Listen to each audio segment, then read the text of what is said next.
नमस्कार। The world this week के इस प्रोग्राम में आपका बहुत बहुत स्वागत है। मैं डॉक्टर PM त्रिपाठी, डायरेक्टर वैद ICS लखनऊ, आज फिर अपने एमिनेंट और एक्सपर्ट फैकल्टी मेंबर्स के साथ आपके सामने हूं। हम लोग बात करेंगे इस हफ्ते की सुर्खियों पर और हमारे एमिनेंट पैनलिस्ट हैं पुनीत सर और अभिषेक सर। सबसे पहले बात पुनीत सर से। जैविक खेती, ऑर्गेनिक फार्मिंग के बारे में हम लोग बहुत कुछ सुनते पढ़ते हैं और ये कहा जा रहा है कि भारत को जैविक खेती की ओर आगे बढ़ना चाहिए, क्योंकि जो हम जिस तरीके की आजकल खेती कर रहे हैं उसमें पेस्टिसाइड्स बहुत हैं और उसमें तरह तरह के रसायन पड़ रहे हैं, रोग फैल रहे हैं, बहुत सारी उसमें बातें बताई जाती हैं जो सारी नकारात्मक हैं। एक एक्सपर्ट होने के नाते, और हम लोग के सामने श्रीलंका का उदाहरण भी है, अपने देश में भी सिक्किम का उदाहरण है, तो एक विशेषज्ञ होने के नाते आप क्या समझते हैं कि ये कहां तक व्यवहारिक है, कहां तक संभव है और कितना उचित या अनुचित है इसका समर्थन या विरोध करना?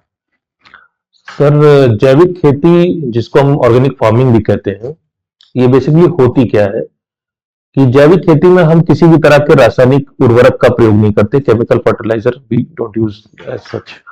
किसी भी तरह का पेस्टिसाइड, कीटनाशी, इंसेक्टिसाइड वगैरह का प्रयोग नहीं करते। तो इसमें हम फिर खेती के लिए जो खाद का, पौधों को खाद की आवश्यकता है, तो हम उसमें जैसे कि गाय के गोबर की खाद है उसका प्रयोग करते हैं, वर्मी कंपोस्ट है इसका प्रयोग करते हैं, और जैसे नीम का तेल है इसका यूज इंसेक्टिसाइड के तौर पे किया जाता है, ह्यूमन एक्सक्रीटा कंपोस्ट का यूज किया जाता है। इन सब चीजों का प्रयोग करके आप जब खेती करते हैं तब उसे हम जैविक खेती कहते हैं। तो कीटनाशक रहित और किसी भी तरह के रासायनिक उर्वरक रहित खेती को हम जैविक खेती कहते हैं। अब जैविक खेती के फायदे और नुकसान के बारे में बात करें, आजकल सभी लोग जो है ऑर्गेनिक फार्मिंग के बारे में काफी उत्साहित रहते हैं कि ऑर्गेनिक फार्मिंग की तरफ हमें जाना चाहिए। रीजन है कि इंसेक्टिसाइड और पेस्टिसाइड के लिए लोग बहुत ज्यादा कंसर्न है। दूसरी चीज, जो केमिकल फर्टिलाइजर का ओवर यूज हुआ उससे जो सॉइल की क्वालिटी जो है वो डिटेरिएट हुई है।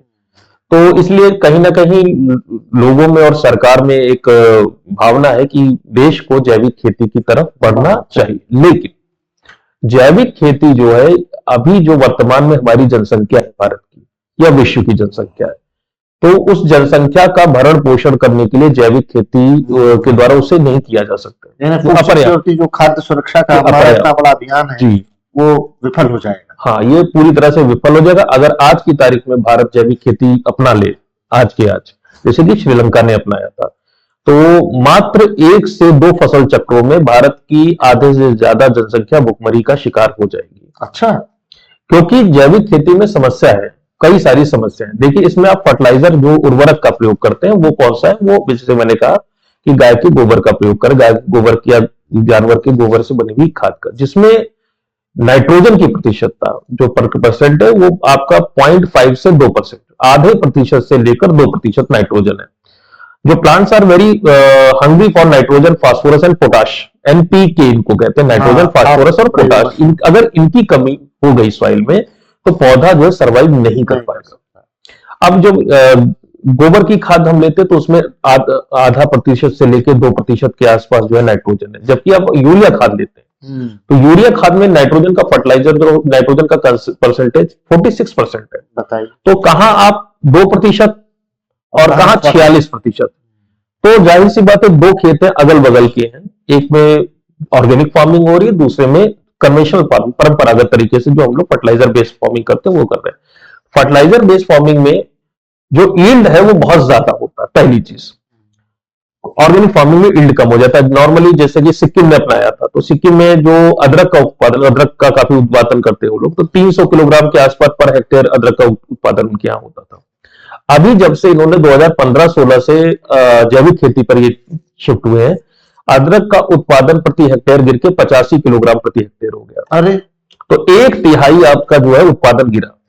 दूसरी चीज, जो आप कीड़ों का, चूंकि रोकथाम के लिए आप कीटनाशक का प्रयोग नहीं करेंगे, तो आसपास के राज्यों से, खेतों से और जो जंगली इलाकों के कीट है वो आपकी फसलों पे बहुत ज्यादा आक्रमण करते हैं। और इसमें केवल कीट ही नहीं देंगे, इसमें हम फंगस के बारे में बात करें, फंजीसाइड, तो चूंकि फंजीसाइड भी आप यूज नहीं कर रहे, कवकनाशी पदार्थों का प्रयोग नहीं कर रहे, तो बीमारियां जो फसलों में वो बहुत ज्यादा मात्रा में फैलती है, फसल नष्ट हो जाएगी। फसल नष्ट हो। तो दो चीजें हो गई, पहला तो आपकी खेती में पैदावार कम हो रही है, दूसरा खेती का एक बहुत बड़ा हिस्सा नष्ट हो जा रहा है।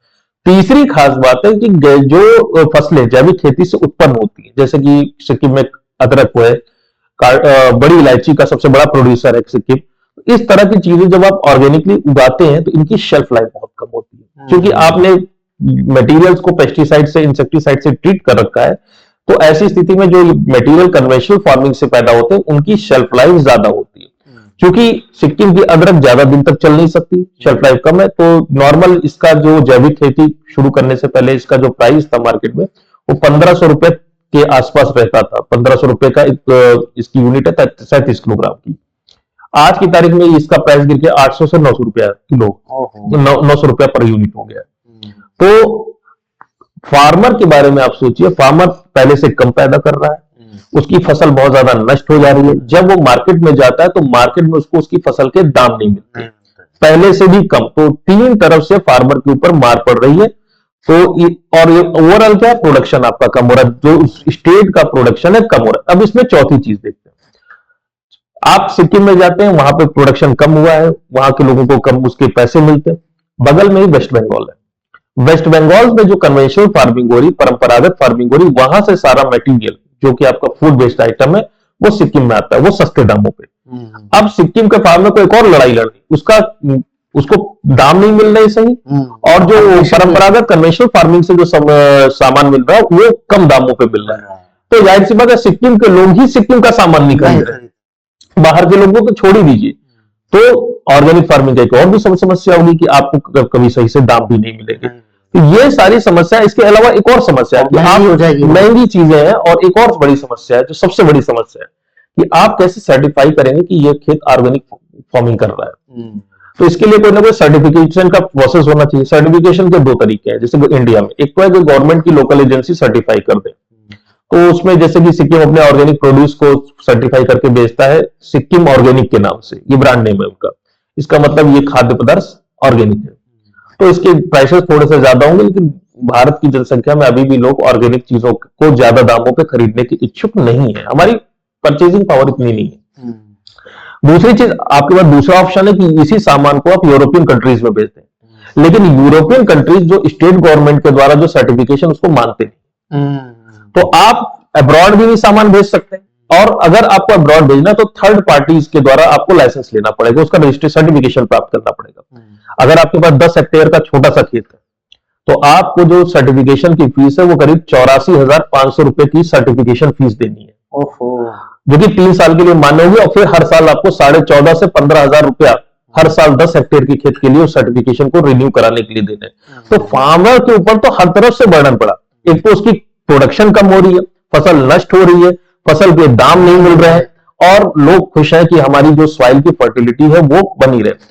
देश अगर इसी तरह से इसको लार्ज स्केल पे इंप्लीमेंट किया गया तो देश में यही चीज जो सिक्किम में हो रही, यही देश की स्तर पर होगी कि हमारी फसलें जो है वो बहुत ज्यादा मात्रा में नष्ट होने लगेंगी, प्रोडक्शन पहले से बहुत कम हो जाएगा, लोगों चीजों के दाम बाजार में बहुत ज्यादा बढ़ जाएंगे, और आपकी फसलों को कोई विदेशी कंपनी खरीद भी नहीं रही है, और हमारे यहाँ भुखमरी आ जाएगी, हालत हो जाएगी। तो अभी केरला भी इसके बारे में बड़ा इच्छुक दिख रहा था, जो हमारी सेंट्रल गवर्नमेंट थी वो भी ऑर्गेनिक खेती को बहुत ज्यादा बढ़ावा दे रही, लेकिन इसके परिणाम बड़े खराब है। हमारी पूरी फूड सिक्योरिटी, पूरी सिक्योरिटी आती है। ये दिखने में बड़ा ही फैशनेबल वर्ड लगता है ऑर्गेनिक फार्मिंग, लेकिन हम फार्मिंग कर क्यों रहे, पेट भरने के लिए।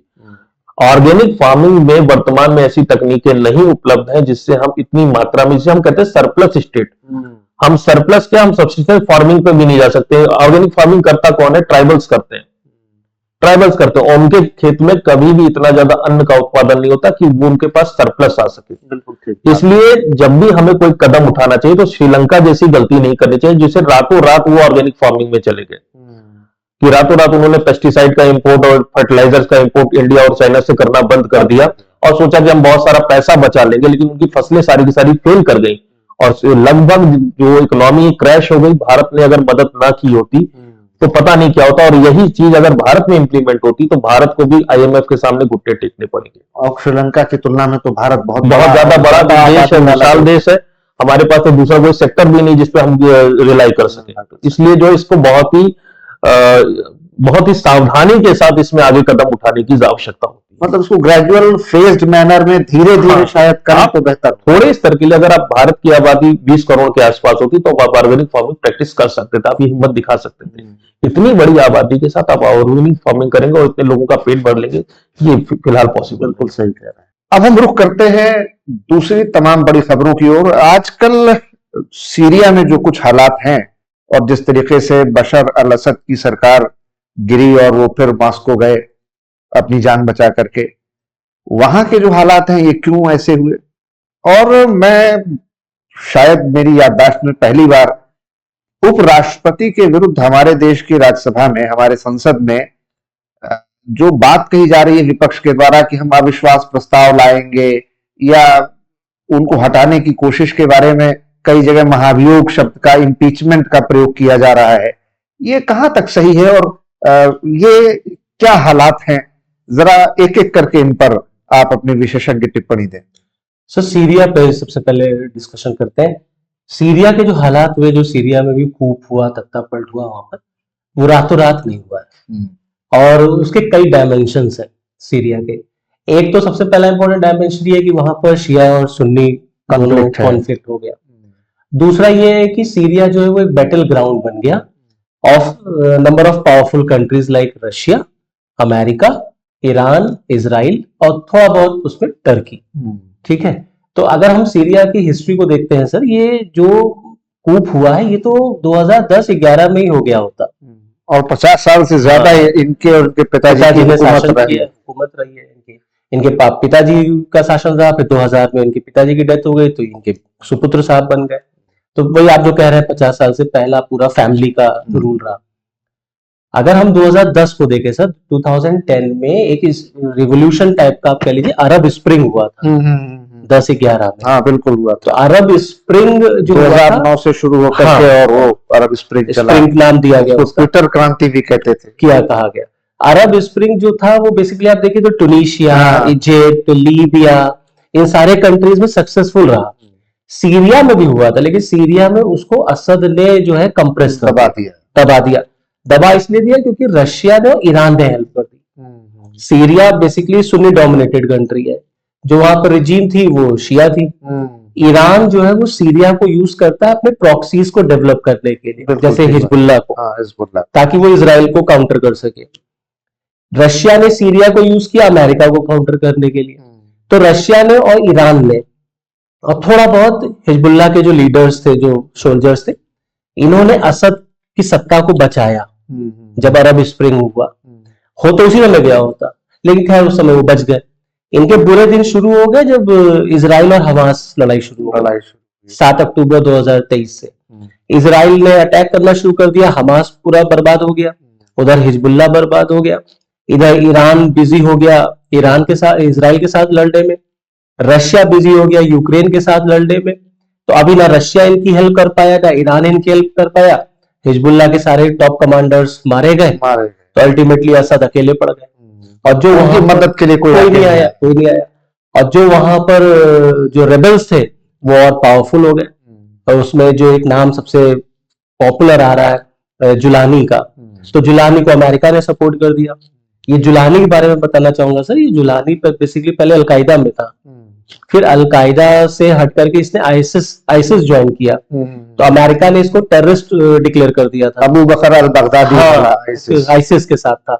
फिर ये कुछ दिन जेल में रहा, फिर जेल से जब ये रिलीज हुआ है तो इसने अमेरिका को एक कॉन्फिडेंस दिया कि सीरिया में जो कुछ भी हम कर रहे हैं वो एंटी वेस्ट नहीं कर रहे हैं। Means America is not the target, Asad is the target. Dictatorship जो वहां पे गवर्नमेंट है वो टारगेट, हम उसको चेंज करना चाहते हैं। तो अमेरिका ने इसकी हेल्प कर दी। अमेरिका ने हेल्प किया रशिया को काउंटर करने के लिए। और कुछ इसमें नेचुरल गैस की भी पॉलिटिक्स है, रिसोर्स, नेचुरल रिसोर्स, वो यूरोपियन कंट्रीज रशिया पर डिपेंडेंट न रहे तो अलग से एक पाइपलाइन जो है यूरोप को जाए वहां से, तो थोड़ा बहुत जो नेचुरल रिसोर्स सीरिया में पाया जा रहा है। और वो असद की सरकार ऐसा होने नहीं दे रही थी। और असद के पास तो इतनी संपत्ति कि वो अभी चाहे तो इस सीरिया जैसा नया देश खरीद ले। तो असद के लिए वही सर, आपने एक कहावत सुनी होगी कि रोम जल रहा था तो नीरो बंसी बजा रहा था, बिल्कुल वैसे ही है। पब्लिक वहां परेशान हो रही थी, असद अपने ही वेल्थ क्रिएशन में लगे हुए थे, पूरा अता पैसा कमाया इन्होंने, इनके भाई ने, इनकी वाइफ ने एकदम।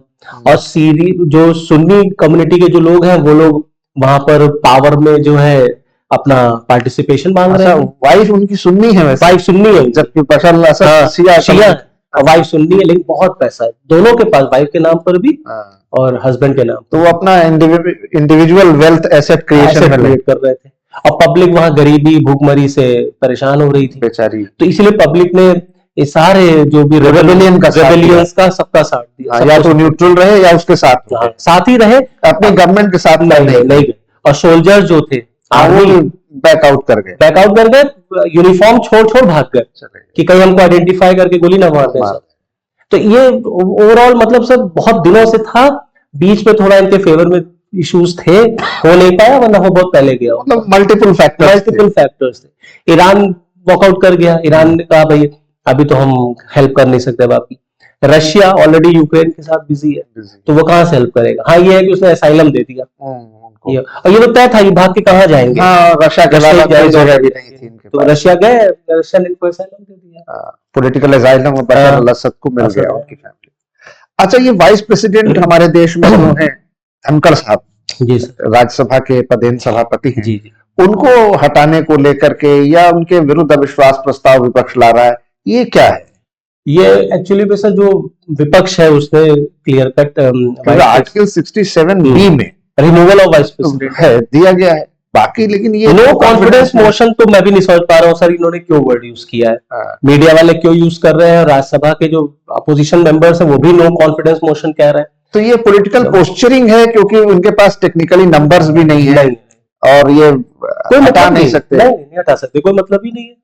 वो लाने के पीछे बस एक थोड़ा सा सर अटैक करना है कि ये दिखाना कि जो वाइस प्रेसिडेंट है वो he is not acting as a vice president, rather he is acting as the spokesperson of the government. तो विपक्ष का आरोप है कि वाइस प्रेसिडेंट हमको बोलने नहीं देते, वो नथिंग गोज ऑन रिकॉर्ड कह देते हैं, राहुल गांधी बोलने शुरू करे तो उनका माइके बंद हो जाता है, ये उनका आरोप ही रहता है। और वैसे भी क्या उपराष्ट्रपति को हटाने के लिए महाभियोग जैसे शब्द का प्रयोग तो संविधान में किया नहीं गया है, removal of the vice president है, राज्यसभा से प्रस्ताव आएगा, वहां से पास होता है, लोकसभा चला जाता है।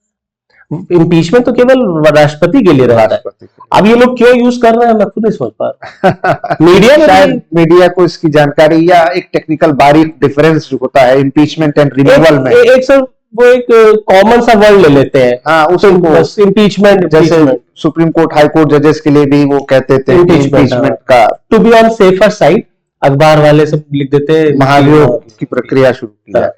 मुझे ये विश्वास है कि आपको हमारा ये प्रोग्राम पसंद आया होगा, और कमेंट्स में आप जरूर लिखें आप किन मुद्दों पर बातचीत देखना चाहते हैं, इंफॉर्मेशन चाहते हैं, और हम लोग इसमें क्या और सुधार कर सकते हैं। आपके सजेशंस हमेशा बहुत बहुत स्वागत योग्य हैं, आपके सुझावों का बहुत बहुत स्वागत है। We welcome and solicit your valid suggestions. अगर आपको हमारा प्रोग्राम पसंद आया तो इसको जरूर देखें, शेयर करें, लाइक करें और सब्सक्राइब जरूर करें। बहुत बहुत धन्यवाद।